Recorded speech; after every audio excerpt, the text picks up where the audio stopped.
Selanjutnya bab ketiga yaitu pengelolaan kurikulum dan kegiatan pembelajaran. Yang pertama yaitu konsep pengelolaan kurikulum dan kegiatan pembelajaran. Poin pertama yaitu pengertian kurikulum. Salah satu aspek yang berpengaruh terhadap keberhasilan pendidikan adalah kurikulum. Kurikulum merupakan salah satu komponen yang memiliki peran strategi dalam sistem pendidikan. Kurikulum merupakan seperangkat rencana dan peraturan mengenai tujuan, isi dan bahan pelajaran serta cara yang digunakan sebagai pedoman penyelenggaraan kegiatan pembelajaran untuk mencapai tujuan pendidikan, merujuk pada standar kompetensi lulusan, standar isi, standar proses, dan standar penilaian. Berdasarkan Undang-Undang Nomor 20 Tahun 2003, kurikulum adalah seperangkat rencana dan peraturan mengenai tujuan, isi dan bahan pelajaran serta cara yang digunakan sebagai pedoman penyelenggara pembelajaran untuk mencapai tujuan pendidikan tertentu. Dari berbagai pengertian kurikulum yang telah disampaikan, maka yang dimaksud kurikulum adalah segala sesuatu yang berpengaruh terhadap pembentukan pribadi peserta didik atas tanggung jawab sekolah untuk mencapai tujuan pendidikan tertentu. Dengan demikian, fasilitas sekolah, lingkungan yang aman, bersih, suasana pembelajaran, media dan sumber pembelajaran merupakan bagian dari kurikulum. Yang kedua yaitu pengelolaan kurikulum dan kegiatan pembelajaran. Salah satu aspek yang dapat mempengaruhi keberhasilan kurikulum adalah pemberdayaan bidang manajemen atau pengelolaan kurikulum di lembaga pendidikan yang bersangkutan. Secara garis besar, beberapa kegiatan berkenaan dengan fungsi-fungsi pengelolaan kurikulum sebagai berikut. Yang pertama yaitu mengelola perencanaan kurikulum. Pemerintah pusat merumuskan dan menetapkan kurikulum standar bersifat nasional yang berfungsi sebagai acuan untuk pengembangan kurikulum pada tingkat satuan pendidikan atau sekolah. Yang kedua yaitu mengelola implementasi kurikulum. Implementasi kurikulum merupakan bentuk aktualisasi dari kurikulum yang telah direncanakan. Bentuk implementasi kurikulum adalah kegiatan pembelajaran yang telah ditetapkan. Muarah keberhasilan kurikulum secara aktual akan ditentukan oleh implementasi kurikulum atau pelaksanaan kurikulum sehingga mengakibatkan tercapaian tujuan atau kompetensi yang telah ditetapkan. Yang ketiga yaitu mengelola pelaksanaan evaluasi kurikulum. Evaluasi kurikulum secara legal formal tertuang dalam pasal 57 Undang-Undang Nomor 20 Tahun 2003 tentang Sistem Pendidikan Nasional sebagai dasar bagi pelaksanaan evaluasi kurikulum. Yang keempat yaitu mengelola perumusan, penetapan kriteria dan pelaksanaan kenaikan kelas atau lulusan. Yang kelima yaitu mengelola pengembangan bahan ajar, media pembelajaran dan sumber belajar. Bahan ajar yang dipelajari siswa sebaiknya tidak hanya berdasarkan pada buku teks pelajaran, melainkan perlu menggunakan dan mengembangkan berbagai bahan ajar melalui media dan sumber belajar yang sesuai dengan topik bahasan. Yang keenam itu mengelola pengembangan ekstrakurikuler. Kegiatan ekstrakurikuler adalah kegiatan pendidikan di luar mata pelajaran dan pelayanan konseling untuk membantu pengembangan peserta didik dengan kebutuhan, potensi, bakat, dan minat mereka melalui kegiatan yang secara khusus diselenggarakan oleh pendidik dan tenaga pendidikan yang berkemampuan dan berwenang di sekolah atau madrasah. Inti pengelolaan kurikulum merupakan substansi manajemen yang utama di sekolah atau madrasah.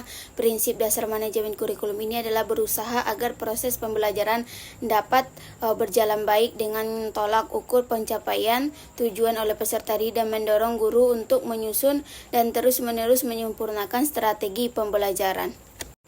Poin kedua yaitu implementasi pengembangan kurikulum dan kegiatan pembelajaran di madrasah.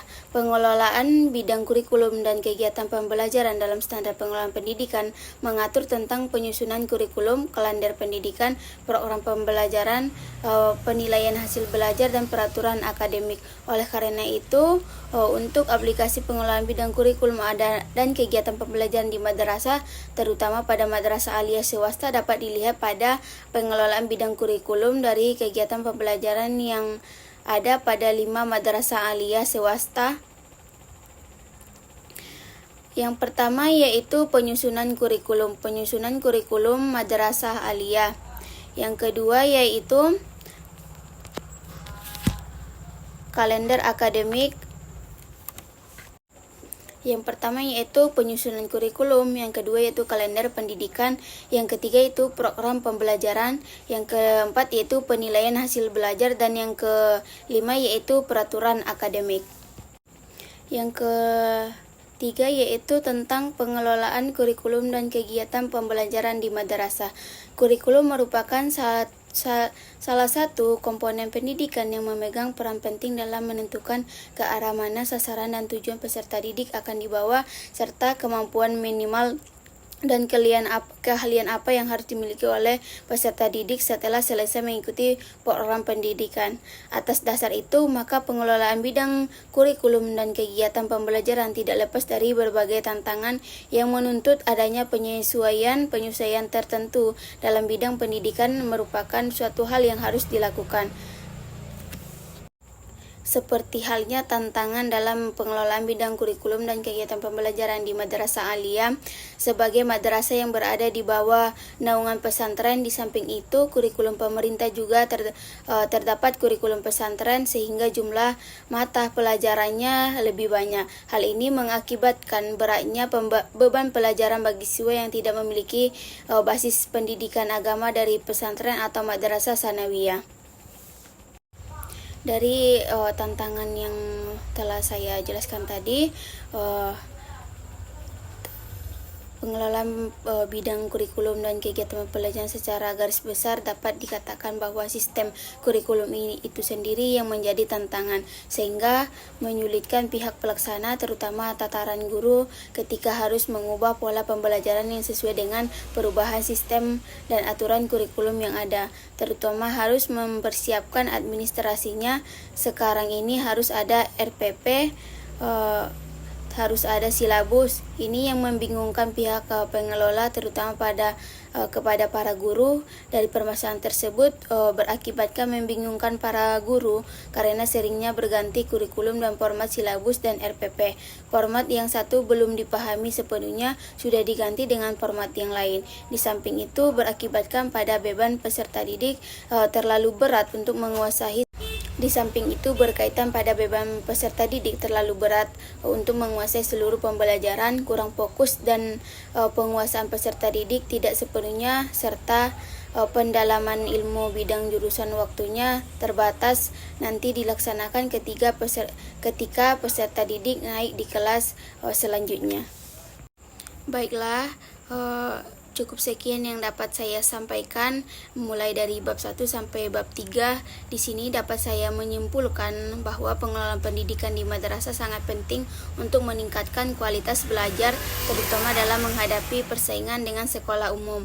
Hal ini mencakup perencanaan pelaksanaan, pengawasan dan evaluasi yang harus dilaksanakan secara sistematis. Ruang lingkup pengelolaan pendidikan meliputi berbagai aspek seperti kurikulum, kesiswaan, sarana prasarana dan keuangan, yang semuanya harus sesuai dengan standar nasional. Dalam pengelolaan kurikulum, penting untuk melibatkan semua pihak termasuk guru dan madrasah agar tujuan pendidikan dapat tercapai dengan baik. Namun ada beberapa tantangan seperti kurangnya pemahaman guru tentang kurikulum baru dan beban materi pembelajaran yang terlalu banyak yang menghambat proses belajar. Oleh karena itu, pengelola pendidikan di madrasah perlu dilakukan secara kolaboratif untuk mencapai hasil yang diinginkan. Untuk daftar pustaka dapat dilihat pada PPT ini. Sekian yang dapat saya sampaikan. Apabila ada kata saya yang salah, saya mohon maaf. Wassalamualaikum warahmatullahi wabarakatuh.